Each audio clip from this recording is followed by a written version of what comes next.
परिजनों के पास ठीक खबर पहुंचे, सारा फोकस उस चीज पे।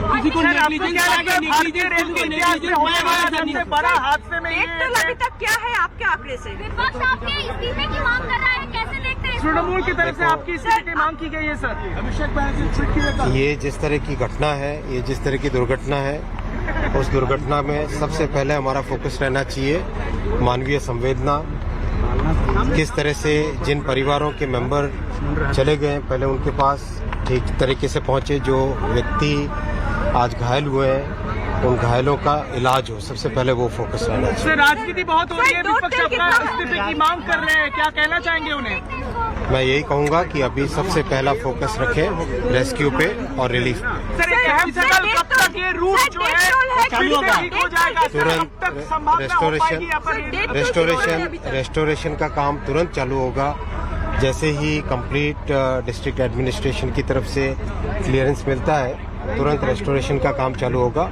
ऑलरेडी जितनी भी रेस्टोरेशन के लिए मशीनें हैं वो डिप्लॉय करके शोरूम में खड़ी है। अभी ऑलरेडी मैं रास्ते में देखता हूँ। क्या पहले डिरेलमेंट हुई उसके बाद टक्कर हुआ? क्या पहले इंक्वायरी के बाद में ही सब कुछ पता चलेगा। डेट तो थोड़ा बता दीजिए, आपके हिसाब से अभी तक क्या है? आपके हिसाब से अभी नहीं कहा जा सकता, इंक्वायरी के बाद में ही पता चलेगा। सर डेट टोल के बारे में जरा जानकारी दे दीजिए। डेट टोल डिस्ट्रिक्ट एडमिनिस्ट्रेशन और रेलवे एडमिनिस्ट्रेशन की तरफ से कंटिन्यूसली आपको अपडेट किया जा रहा है, उसी नंबर को आप लेके चलें। सर किसी को सबोताज इसके पीछे अभी कुछ भी कहना उचित नहीं है, इंक्वायरी होने दीजिए और सारा फोकस रेस्क्यू और जो घायल हुए हैं उनके इलाज पे फोकस करें सारा। सर आपने क्या देखा, अभी भी कितने लोग फंसे हो सकते हैं? जानकारी आपको रेल के अधिकारियों ने क्या दी? सब सारा का सारा फोकस मैंने कहा जैसे आपसे, रेस्क्यू और इलाज पे ध्यान दिया जाए, रेस्टोरेशन पे ध्यान दें।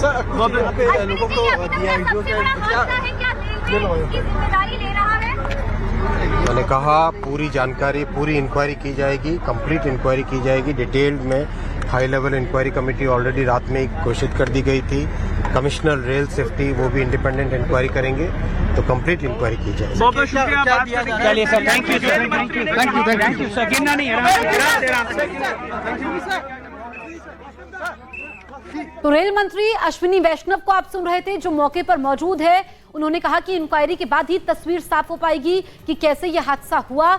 लेकिन बालासोर में जो हादसा हुआ दुखद हुआ और ये मानवीय संवेदना का विषय है, क्योंकि जिन लोगों ने, जिन परिवारों ने अपनों को खोया है उनके साथ हम हैं, और जो लोग गंभीर रूप से घायल हैं उनको सही तरीके से उपचार मिल पाए, ये इस वक्त प्राथमिकता है। रेस्क्यू ऑपरेशन चल रहा है और बहुत जल्दी रूट को क्लियर करने का काम भी किया जाएगा, क्योंकि इसकी वजह से काफी सारे ट्रेनों के रूट बदले गए हैं, काफी सारी ट्रेनों को रद्द किया गया है। जो संख्या बताई जा रही है 43 ट्रेनें रद्द हैं, 38 के रूट बदले गए हैं। तो रेल मंत्री खुद यहां पर पहुंचे हैं और उन्होंने स्थिति का जायजा लिया है इस वक्त, क्योंकि जो एनडीआरएफ के कमांडेंट थे वो भी जानकारी दे रहे थे कि जो जीवित लोग थे, यानी कि जिन लोगों की सांसें चल रही थी, उनको तो निकाल लिया गया है, लेकिन अभी भी अंदर शव हैं, बुरी हालत में है।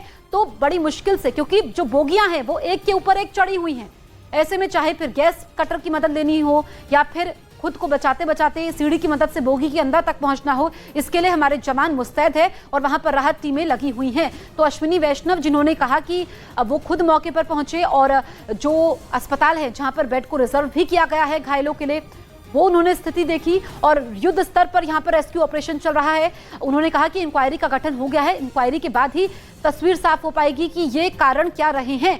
लेकिन यहां पर हेल्पलाइन नंबर्स जारी कर दिए गए हैं, इसके अलावा मुआवजे का ऐलान भी हो चुका है। और दूसरी तरफ बीजेपी ने अपने सारे कार्यक्रम रद्द कर दिए हैं। मोदी सरकार के 9 साल पूरे होने के उपलक्ष्य में जो देश भर में कार्यक्रम चल रहे थे उनको कैंसिल किया गया है। अश्विनी वैष्णव को आप देख सकते हैं, जो खुद बोगी के ऊपर चढ़े, उनके साथ ऑफिसर्स मौजूद हैं और ऑफिसर्स से वो पल पल की अपडेट ले रहे थे। लगभग 9:30 बजे का सुबह का समय होगा जब बीजेपी के राष्ट्रीय अध्यक्ष जेपी नड्डा भी पहुंचेंगे। इसके अलावा उड़ीसा के मुख्यमंत्री नवीन पटनायक भी पहुंचेंगे। इस वक्त की सबसे बड़ी खबर हम आपको बता रहे हैं, बालासोर हादसे में मौत का आंकड़ा बढ़ चुका है। 288 लोगों की मौत हो चुकी है, 1000 से ज्यादा लोग घायल हुए हैं। ये बेहद दुखद है।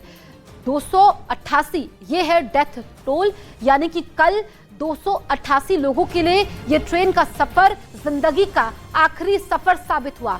1000 से ज्यादा लोग घायल हो गए। ये 288 लोग जो अपनी मंजिल की तरफ बढ़ रहे थे वो अब मौत के मुंह में समा चुके हैं। 288 परिवारों ने अपनों को खो दिया है, उनकी जिंदगी के चिराग उनसे हमेशा हमेशा के लिए दूर चले गए हैं। ये बड़ी परेशानी की बात है क्योंकि कई सारे ऐसे लोग हैं जो अब घायलों का आंकड़ा है वो 1000 से ऊपर का है। और जो रेल मंत्री जानकारी दे रहे थे या हमने तमाम ऑफिसर्स को सुना जो इस वक्त राहत बचाव काम में जुटे हुए हैं कि अंदर कितने लोग हो सकते हैं ये कहना बेहद मुश्किल है, क्योंकि जब ऐसी परिस्थितियां हैं जिसमें कोरोमंडल एक्सप्रेस जो कि हावड़ा से चेन्नई जा रही थी उसकी बोगियों को सबसे ज्यादा नुकसान पहुंचा है और बड़ी बुरी स्थिति में है क्योंकि उसके पहिए कई किलोमीटर दूर तक हैं, मलबा चारों तरफ फैला हुआ है और 3 ट्रेनों के यहाँ पर मलबा है, बोगियां हैं जो बेपटरी हुई थी वो एक के ऊपर एक चढ़ी हुई हैं।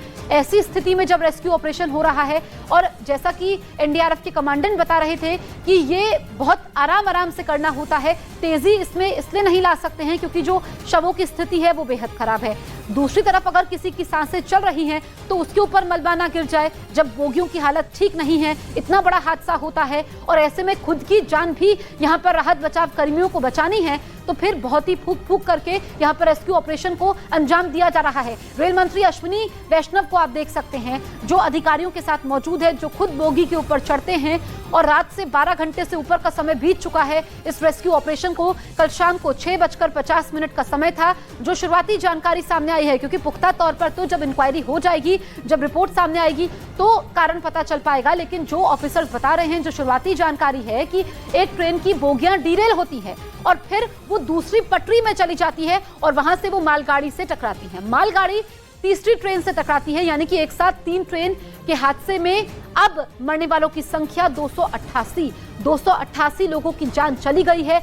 मौत का आंकड़ा लगातार बढ़ रहा है, 1000 से ज्यादा लोग इसमें घायल हैं और अभी भी रेल मंत्री लोगों से, ऑफिसर से जानकारी लेते हुए प्रत्यक्षदर्शियों को हमने सुना जिन्होंने अपनी आंखों देखी बताई कि किस हालात में वो उन्होंने लोगों को देखा, क्या मंजर उस वक्त रहा होगा और वो अपने आप का बच पाना, जो लोग सुरक्षित बचे हैं, जीवित बचे हैं, वो अपने आप को खुशनसीब मान रहे हैं, अपने आप को किस्मत का धनी मान रहे हैं, क्योंकि हमने बोगियों के अंदर की तस्वीरें भी आपको दिखाई जो हमारे सहयोगी ग्राउंड जीरो पर मौजूद हैं कि लोगों की चप्पलें पड़ी हुई हैं। आमतौर पर जब लोग बर्थ में चढ़ते हैं या फिर ट्रेन में बैठते हैं तो जूते चप्पल उतार करके आराम से बैठते हैं या सो रहे होते हैं, लेकिन उनको मालूम नहीं था कि आगे क्या होने वाला है। सारा का सारा सामान छोड़ करके लोग भागे हैं, जिन बोगियों से लोग भागे हैं उनका सामान पड़ा हुआ था और कुछ बोगियों में तो अभी जाने की स्थिति भी नहीं है।